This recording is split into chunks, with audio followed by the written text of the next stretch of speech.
Hi, I'm Matt Spence. I'm a partner in Andreessen Horowitz, and welcome to the a16z podcast. We have today a conversation with Senator Kamala Harris, which was recorded at our DC Policy Summit live in May of this year. Senator, thank you very much for making time to join us today. You're very welcome. Kamala Harris has devoted her career to public safety and civil rights. She made history as the first African American and the first woman elected as the Attorney General of California.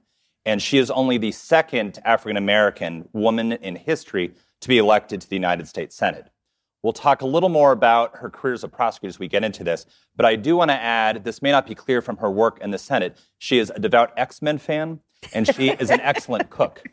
Senator Harris, before entering the Senate, you were a career prosecutor. You prosecuted everything from violent crimes to human trafficking to international criminal cartels. And then you most recently served as California's Attorney General, which is the chief law enforcement officer of the sixth largest economy in the world. Yes. We have a view that some of the most important tech policy issues are actually not made in Washington at all, but are actually made at the state and local level. They're made by governors, attorney generals, and mayors who are actually some of the most important tech policymakers. And that's really what you were at the center of. And so when you were representing California and Silicon Valley, you really had a front row seat to see some of the new technologies rolling out. Sure. So that's everything from drones to ride sharing to driverless cars to digital currency. How did you tackle and think about these challenges of updating existing rules and regulations to new technologies that lawmakers might not have even have thought about when they wrote some of these laws? Right. Well, so I will say with bravado, a proud daughter of California.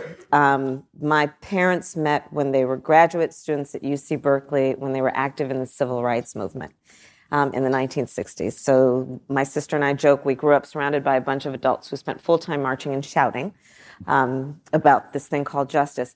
My mother arrived at Berkeley as a 19-year-old from India.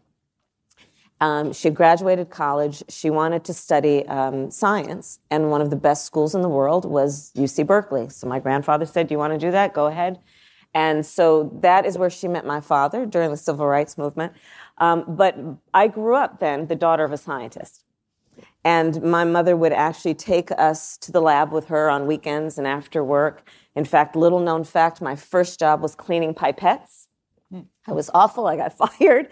But I grew up in this environment around people, as an extension of my mother's community, scientists, who were so passionate about what can be, unburdened by what had been. Their entire motivation was to create the things that have not been created that will improve mankind, that will improve the human experience. So I very naturally I have a great passion for innovation. There is something about science also and all that we have done in California around the creation of the technology that has changed the world that is also about understanding that when we're engaged in innovation, it's not because we're bored with things as they've been. Innovation is about the pursuit of things that can improve, that we can be more accurate, we can be faster, we can be more efficient. I'm also, as you said, a career prosecutor. I started my work at the Alameda County DA's office that Earl Warren once ran. It's considered one of the best DA's offices in the country. I started out with low-level offenses, and I rose up to prosecuting homicides. So here we are in this incredible age where we're all privileged, I think, to be in the jobs that we have, when the world is changing and technology has upended long-standing business models. It's a whole new plateau in terms of our evolution and economies and all of that. And the way that I then approach it with my background is to be very excited about the innovation and want to do everything I can to encourage it. I understand that government sometimes, when presented with something that is new and is not known, can respond in a way with fear and wants to just regulate and shut it down. And knowing that as a public servant, I always want to cause us to pause and not do that and not be reflective in that way, because we really need to encourage the innovation. Also, as a prosecutor, I know in this exciting new world, there are vulnerable people. And we have to do everything also that we can do to make sure that people are safe. So how do you think about that? Because those are, two incredibly important values, right? Encouraging innovation and making people safe. Yep. And the way people usually think about prosecutors doing that is using a stick.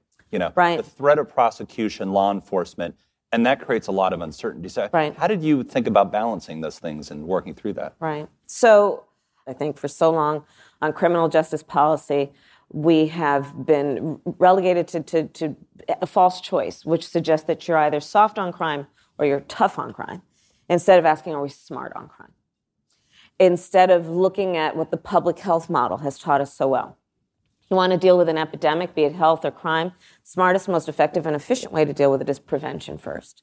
If we're dealing with it in the emergency room or the prison system, far too late and much too expensive. It is not efficient to build a system around reacting to a problem. We must give equal priority, at least, to preventing the problem from occurring in the first place. So on this issue about the concern that we have about technology growing at such a rapid pace and protecting vulnerable people, my approach has been understanding that there are still protocols and procedures and perspective that need to be taught and need to be learned by this industry. This industry must understand that privacy is a value that we take seriously as a country. It is very prevalent in the Constitution of the United States as a priority. And so what can we do to build into the business model of the industry a concern and an attention to this issue of privacy as an example of the things we can do to keep folks safe? How we did that? So I'll give you a specific example. Shortly after I was elected Attorney General of California, which was in 2010, a group of my lawyers came into my office.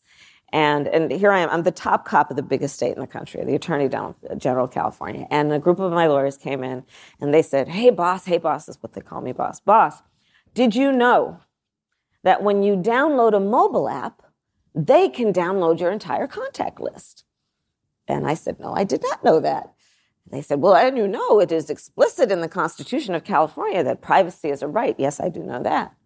And so they said collectively, so let's sue.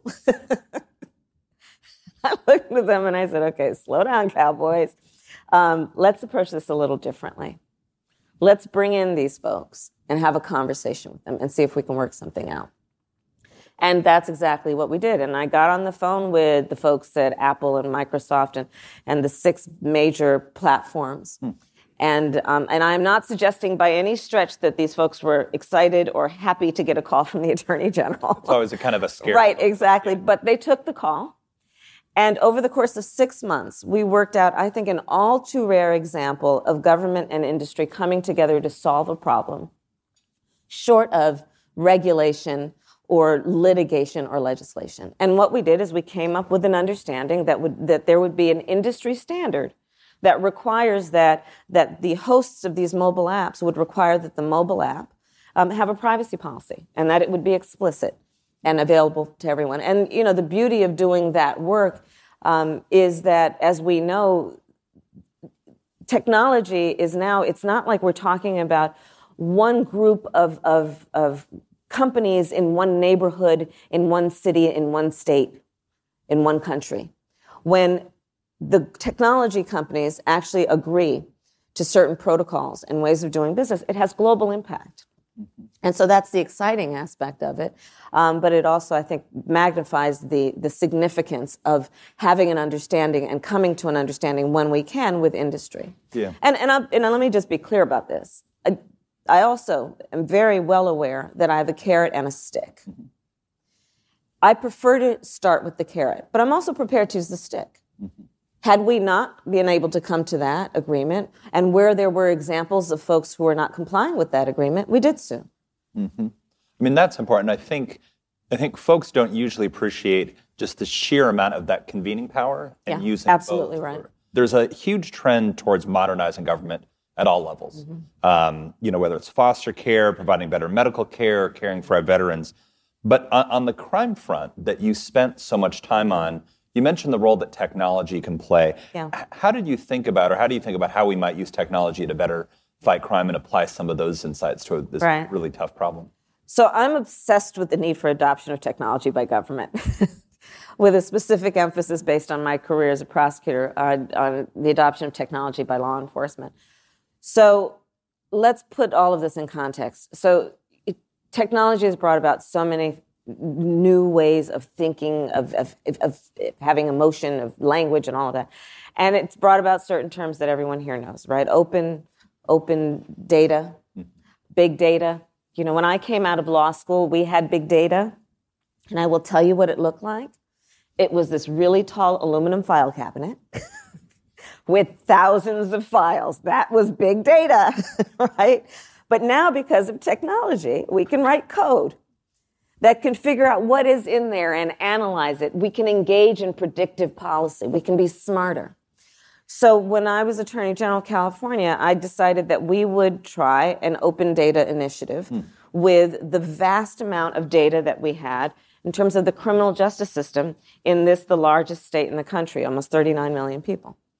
And so we created an open data initiative. And basically what we did is we downloaded and then made available to the public all of the information we had about criminal justice data as it relates to arrests, as it relates to deaths in custody, police officers killed in the line of duty. And I'll tell you something else about government, which you all probably know. Government has a tendency to be like private individuals, which is this. All of that data, all that information about ourselves, we just hold on to. We don't like to share it because transparency reads as also, we all know this, vulnerability. Oh my goodness, I have to put all my stuff out there? People will start picking apart. That doesn't feel good. That doesn't make me comfortable. So we hold on to this. But if we're really going to be smarter as government, we need to understand that this data, when we analyze it, when we apply metrics to our analysis and evaluation of our effectiveness, instead of gauging effectiveness based on some good blind adherence to tradition, when we apply metrics to our measurement of our effectiveness, we all know, private sector knows it quite well, we will be much more effective. And so the data helps us do that. And so we created this open data initiative. We called it Open Justice, where we shared with everyone, journalists, academics, whoever wanted to see it, all this information. And I'll give you an example of what came about as a result of downloading it and then sharing it. Without any depth of analysis, we saw a few things. And by the way, I shared this with everyone because I also know government does not have the skill set, the culture, or the bandwidth to necessarily analyze this data within its current structure. And so the benefit also about an open data initiative as it relates to government is all of these other folks, journalists and academics, can use their skills and their tools to help government analyze its own effectiveness. And so as an example, with Open Justice, we found African Americans are 6% of California's population, and we're almost 25% of in-custody deaths. So that required us to have a conversation with folks who were offended by the protests of Black Lives Matters and say, hey, guess what? The data shows us there are significant disparities in terms of what we're seeing in the criminal justice system. So let's acknowledge it and then deal with that. And so the point about open data as it relates to government is it's so profound when you think about it, because government has three essential functions, right? Public safety, public education, and public health. Can you imagine if government writ large really adopted technology in a way that we engaged in open data? The kind of information that we possess, if it were really available for academics, for journalists, for whoever, to analyze and help us figure out where we are or if we are being effective. I'm so excited about the possibilities if we can get everyone there and not be afraid of technology. There's, in fact, one company we work with, OpenGov, which talks about trying to take a lot of this data. That's exactly right. Put it together at the state and local level, and the insights you have about budgeting others are significant. And return on investment. Yeah. So you're now in the United States Senate. Yes. And, one of the themes that we've thought about and talked about at this conference, again, is bridging this divide. Yeah. So in your months in the Senate, what surprised you? What have some of your interactions been with some of the senators, and what's As being a freshman, what are you seeing so far? It's an interesting experience, and it's an environment, I'm told by people who have been here for a while, that is different because it's upended a lot of folks in terms of their expectations of what would be happening and their role in terms of government and leadership. But it's been a good experience. It's been a learning experience. I'm on the Budget Committee. I'm on Environment and Public Works. I'm on Homeland Security, and I'm on the Senate Intelligence Committee. So all of them are presenting us with a lot of information about challenging issues. And do senators hang out? Do you go to dinner? Well, yes, and I'll tell you this. I mean, I feel very strongly that some of the most intractable issues that challenge us as a country are not only bipartisan, they're nonpartisan. And so if we approach it from that perspective, I think we'll be much more effective. Here's another way I look at it. In my experience, when people wake up at 3:00 in the morning with that thing that is challenging them, with that thing that causes us to be jarred awake with a cold sweat, that thing that is weighing on us and worries us, we are thinking about that issue never through the lens of are we a Democrat or Republican, right? And when we have that thought, it usually relates to one of just a very few things. Our personal health, the health of our children or our parents. Can we get a job? Can we keep a job? Can we pay the bills by the end of the month? Can we retire with dignity? The vast majority of Americans, these are the issues that wake them up at 3:00 in the morning. And if we as leaders, I think we're able to really more fully appreciate that, I think we would have less dysfunction in terms of the partisanship that I think bogs down what could otherwise be smart public policy. But so I've definitely been reaching out, and it has been reciprocal with my now colleagues across the aisle. Funny little story, Lindsey Graham came up to me about a couple months ago, and he came up to me, and he's a big deal in the Senate because, of course, the United States Senate is very steeped in tradition, including seniority, and I am the freshman, and he is not. And but he came up to me, came across the room, and he just looked at me and he said, "You need to buy me dinner." So I'm like, oh. So I looked at him, and it was just one of those days, and my response was, "Why?" And he said to me, "So I don't have to pay." Smart man. Yeah. Oh, it's fantastic. And so he and I have been talking about what we can do in a bipartisan way to deal with immigration. Because one of the underlying points that he and I have discussed is, this has been a big issue for me. California has an outsized stake in the outcome of this conversation. We have more immigrants documented and undocumented than any state in the country. And I strongly believe we have to not vilify this community, and we need to pass comprehensive immigration reform. We need to deal with H-1B visas. We need to do all of that. But what has occurred to me in the conversations I've been having with my now colleagues from around the country is there are a lot of them who just don't have the population that we have in California. And so this topic of immigration and what we need to do around comprehensive immigration reform, it is purely theoretical for a lot of them and ideological. Because the folks we're talking about are not their neighbors or their coworkers or in school with their children. And so what Lindsey Graham and I have talked about is he has indicated a willingness to pull together a group of Republicans from red states, and because I'd like to host them in California to meet with our dreamers, to meet with the folks who have the H-1B visas, and understand in a real way who these populations are and what they are contributing, and to understand that they do not pose a threat to what are otherwise considered to be America's values or culture. There's another divide that we've talked about. Of course, it's still between Silicon Valley and Washington. So based on your time in the Senate so far, what do you think that Washington can learn from Silicon Valley? Oh, a lot. And vice versa. And is there anything Silicon Valley can learn from Washington? Sure. Yes. So I mentioned I'm on Homeland Security and Intelligence as two Senate committees, and again, as a career prosecutor. I know that one of the biggest threats to any individual and in terms of a violation and national security threats is cybersecurity. And in order to understand in order to combat the threat, one must understand it.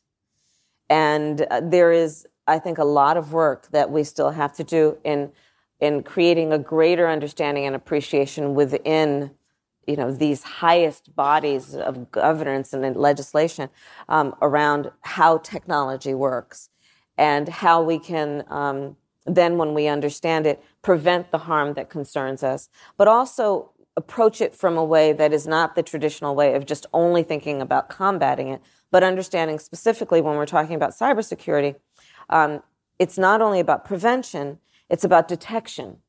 And so building into the system an ability to detect the harm. We've all read about that. It's all open source information. I'm not sharing anything classified about the Russian hacking of the election of the President of the United States. One of the big issues there is the detection issue, right? So there's the prevention, the detection. Then there is also the point that is rarely discussed, which is resilience. After the attack has happened, there should be equal weight in terms of public policy given to how can we regroup as quickly as possible. Because in particular, if we're talking about the attack being, as it relates to our public grid, electricity, hospitals, we need to get back up and running as quickly as possible. Our financial structure, we need to get up and running as quickly as possible. So resilience. And then the fourth piece is accountability. How do we build into the system a way that, and this is something we do naturally with the harm, we always think about what will be the repercussion, what will be the punishment, what will be accountability. But I think there needs to be greater appreciation for all of those factors and give them at least equal weight. And in the technology industry as a whole, it appreciates those points more than anyone. Right. And I think there's a lot of room for sharing that information, but also sharing the knowledge about how technology works to actually accomplish each of those four pieces. Right, and that, as you said, that is an area that falls right squarely between law enforcement, attorney general, and intelligence and homeland security. And it's also, I'll bring it up in the context of another issue that I've dealt with, which is cyber exploitation. So the press calls it revenge porn. I really don't like that term for a number of reasons. Revenge suggests that there was something that was done that requires or at least justifies that response, revenge. And then porn, this is not pornography. And what I'm talking about is those cases that have been widely reported and those larger number of cases that have not been reported, where the photograph of someone is shared publicly. And usually 90% of them is the photograph of the woman so back up. Consensual relationship. In the context of that consensual relationship, someone takes a selfie, usually the woman, of herself in a pose without any clothes on or some little bit of clothes on, sends it to the person she's in a consensual relationship with. One of the things that everyone doesn't understand is that 90% of those consensual relationships do not end in marriage, and so it's probably not a good idea. But it happens, and no one should fault the person for doing it. And so, play it out. Relationship ends, they break up, disgruntled former lover posts the image on websites. So I actually, through my office, through the AG's office, prosecuted the first case, the Bollert case. It was the case where this fellow had created a website, You Got Posted. And he would post these images at the request of the disgruntled ex-lover. And when the women, the vast majority, again, were women, the victims, would contact him and say, please take that down. And by the way, they'd find out in all these awful ways, like their friends would find out. Or there were young women who were in graduate school and had graduated and going to get a job, and they're in a job interview, and they're being asked all these questions that they can't understand why it's being asked. And they realize it's because the employer, prospective employer, saw the photograph, right? So these women then contact You Got Posted, please take the thing down. And no, I'll do it only if you give me some money. Well, that's called extortion. So we prosecuted the case, but through the course of dealing with that case, it became apparent to me that there were a lot of gaps in our system in terms of how to deal with it. There were gaps in our system in terms of the law, because our laws on technology writ large many of them are quite obsolete. You just can't, there is not a historical precedent for a lot of what technology has created. And so in this case, it was that there were not any laws really on the book about how you would prosecute that case in terms of creating responsibilities for those who post these images, and notification. And there were no laws on the books about how the host has a responsibility to take the image down when requested. So what we did is we actually convened about 50 tech companies in my office in San Francisco, national companies, startups, the whole gamut, and brought them in, then brought in police officers and victims to talk about how this was happening and how the industry could adapt to the fact of this and take on some responsibility for helping to mitigate the harm and hopefully even dissuade and deter the activity. And we made huge progress. Again, the point about convening, right? There was one fellow, I won't name the tech company, and he said, Kamala, you want us to take it down, but you know how many people want us to take an image down because, she had a pimple on her face that day? Like, we can't be in the business of just because somebody requests us taking down an image, just taking it down. And I said, that's a very good point, a legitimate point. Well, part of what we have done classically is in a temporary restraining order. If a domestic violence victim comes to a police department and says, please make sure that he stays away from me, case hasn't been litigated, but what the court will do is say, well, if you have a police report that legitimizes the complaint, that might be some evidence that causes us to do what you want us to do. Long story short, maybe not so short. With industry, we came up with policies, and right now I'm co-sponsoring legislation to make cyber exploitation a federal crime. Because we just need to deal with it. Well, Senator Harris, thank you. We could continue for a lot longer. Thank you for spending time with us. Thank you for thinking about these tech issues in your new role, bringing the experience of your previous role. And I'd like us all to thank you for spending time. Thank you. Thanks, guys. Okay.